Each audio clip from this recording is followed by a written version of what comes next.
Good morning and welcome to Peace to You from Peace Lutheran Church in Arvada, Colorado. And today we have the Peace to You crew here at our podcast. And I'm happy to have our producer. This is Ruben Hollenbeck. And Ruben's been with us for quite a while. And you've seen him before because we've had him on before. So anyway, but we want to talk about and introduce everyone to a change that we're going to have. And that is a change of we've kind of separated our podcast from the sermon and things like that because Pastor Guy, Pastor Tim are going to do a sermon, an online sermon, a video, and then we are going to be free to podcast whatever it is we want pertaining to the church and what's happening, and we'll add a little bit in on the sermon from time to time. So, Ruben, welcome. Thank you. Yeah, it was just a lot of what we were hearing. We had been doing the radio show for so long. Oh, yes. Oh, yeah. But now that we actually had the podcast, I feel like there was a lot of desire to move on from that radio show format that we had started with. Right. Which, it was good for what we were doing at the time. It really was. But that's the nature of everything we do is we all kind of grow and change and got to adapt to what comes next on that. Sure. So. Well, it gets more expensive, I know Mm-hmm. for us, the radio broadcast was getting a little bit expensive, and we thought, with podcast, we can even talk about what listeners want to hear. Exactly. They can call in and say, hey, I'd like to know more about this, or more about your church, or what's happening, or can you get one of the pastors on and talk about what the message was last week, and we have the flexibility to do that.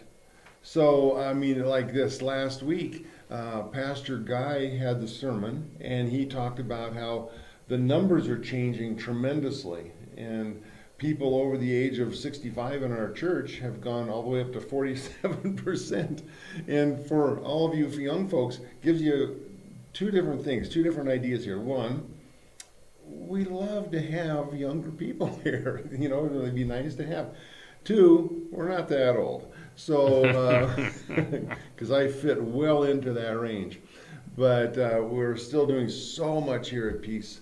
And I know you're a big part of that when it comes to the live streaming of the sermons and the church service and all the other video things that you're doing and helping us.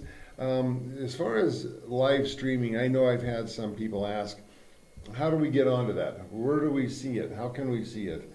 Maybe you can help them out a little bit with that. So with the live stream is in two places. It's on YouTube and it's on Facebook. So as long as you're following Peace Lutheran in either of those venues, you're going to be able to find it. It'll usually give you a notification if you have those enabled on your phone. Perfect. And they can just watch it right there at the 8:30 service, or 8 o'clock service rather, on Sunday mornings.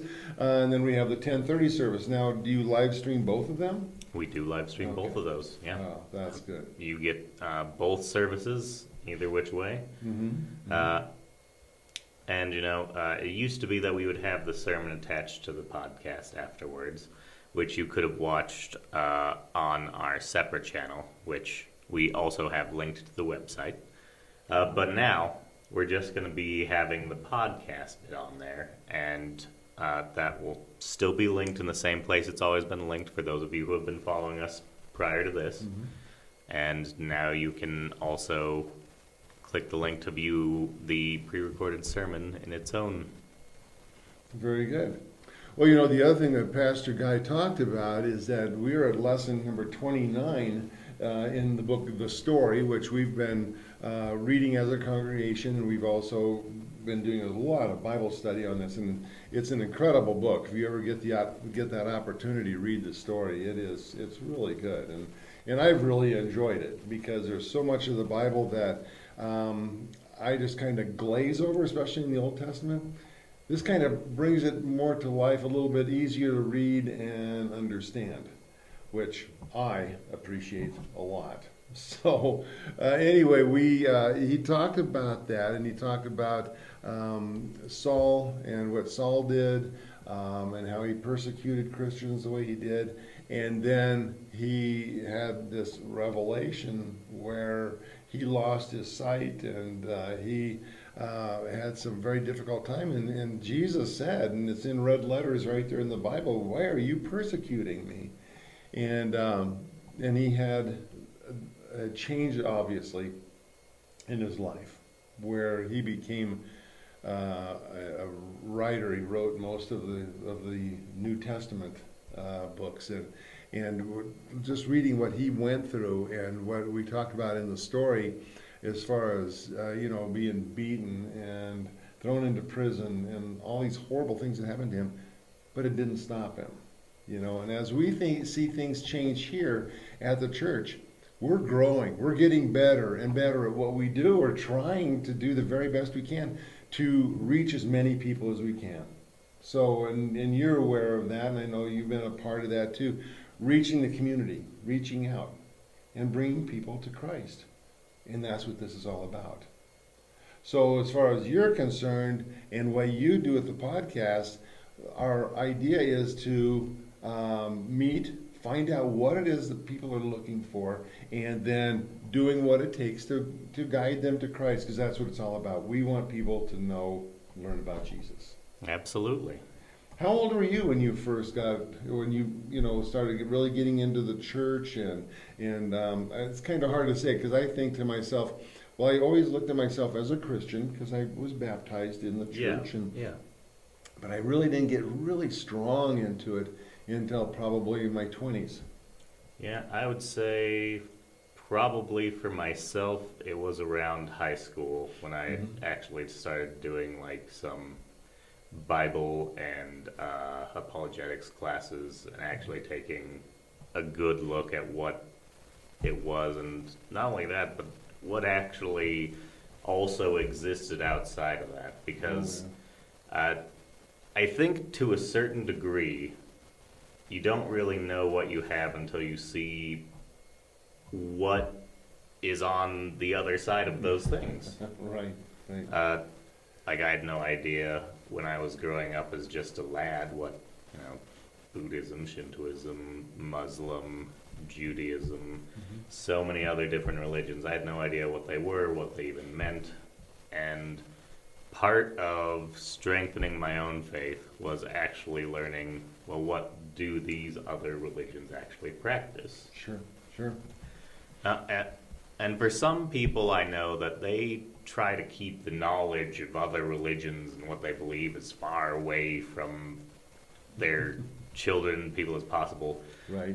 Because they think that that's going to protect them from that. But the harder you push something away, the more people want to look at it.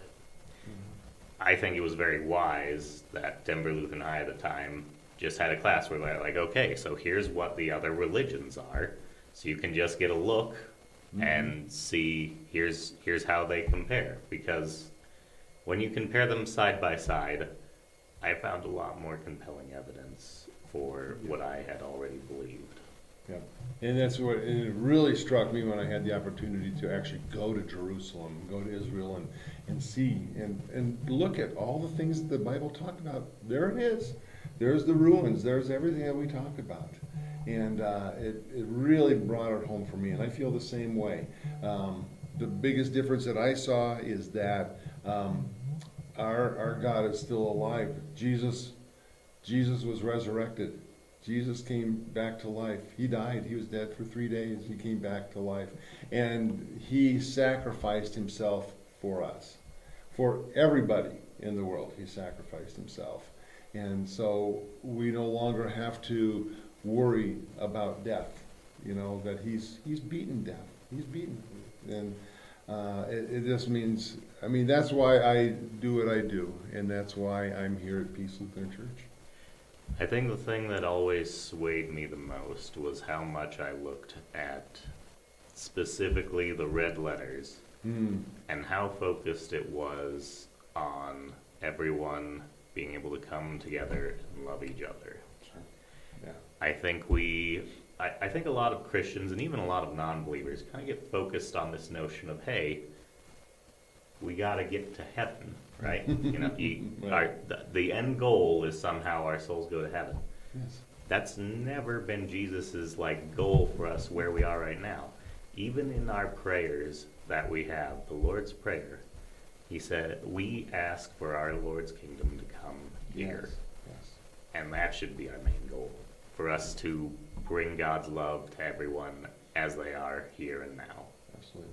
And just for people to know that he loves us the way he does. And, He does. And that's really, I see that most reflected here at Peace with the people that go to church here. And we've talked about it before, what an amazing church family we have here. And we really want you to be a part of it. And so when we talk about this on our podcast, and you get to hear the sermon, and the sermon is on, the pastors videotape it, it's there for you to hear. We want you to be a part of it and join us at 8 o'clock on Sunday mornings and a Bible study at 9:15, and then we have a 10:30 service, a contemporary service where we have guitars and drums and a lot of fun, a lot of music, and so we'd love to have you here. And Reuben, thank you for producing this show.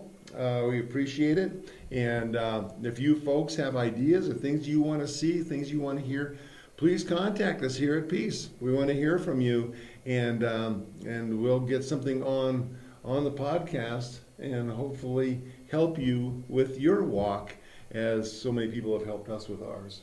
Indeed. So again, Reuben, thank you, and blessings to all of you. Have a great week. It's been a pleasure. We'll see you later. Blessings to you.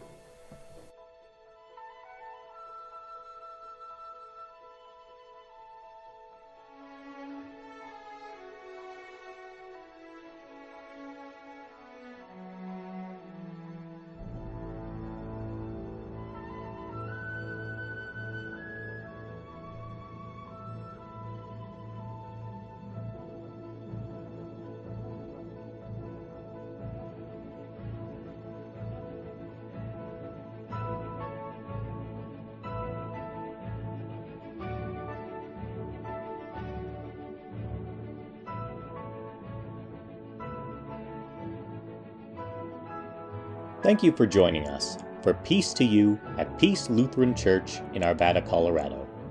If you have no church home, we'd be delighted for you to join us at 5675 Field Street in Arvada. Services are at 8 and 10:30 a.m., with Bible classes for all ages at 9:15 a.m. You can easily access our services online on our YouTube channel, Peace Arvada at youtube.com. or wherever podcasts are found. Coming this January, tune in to the new video podcast at Peace to You on youtube.com, or listen wherever podcasts are found. Now, from the entire broadcast team at Peace Lutheran in Arvada, I'm Reuben Hollenbeck, and may the peace of our Lord be with you now and always.